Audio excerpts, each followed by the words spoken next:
અભય થઈને નિષ્પક્ષતાથી નિરપેક્ષ રીતે વાસ્તવિકતાનો અરીસો રૂપી સચોટ માહિતી લાવતો સત્યની સાથે અભય ટાઈમ્સ।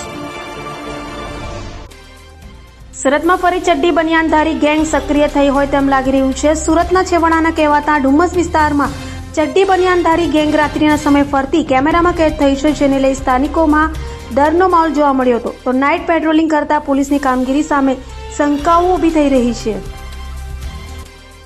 સુરતમાં ગુનેગારોનો આતંક રોજે રોજ જોવા મળી રહ્યો છે, ત્યારે ચડ્ડી બનિયાનધારી ગેંગ રાત્રે ફરતી હોવાનો વિડીયો સામે આવ્યો છે।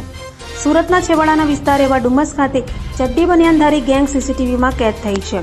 સુરતના ડુમસ ખાતે આવેલ બ્રાહ્મણ ફળિયામાં રાત્રિના સમયે ચડ્ડી બનિયાનધારી ગેંગના 5 જેટલા સભ્યો ફરતા નજરે પડ્યા હતા, જે વિડીયો હાલ સોશિયલ મીડિયામાં વાયરલ થઈ રહ્યો છે। ભારે ડુમસ વિસ્તારના લોકોમાં ચડ્ડી બનિયાનધારી ગેંગ ફરતી હોવાની વાતને લઈ ડર જોવા મળ્યો હતો। તો નાઇટ પેટ્રોલિંગ કરતી પોલીસ આ ગેંગ સામે શું પગલાં લેશે તે જોવું રહ્યું।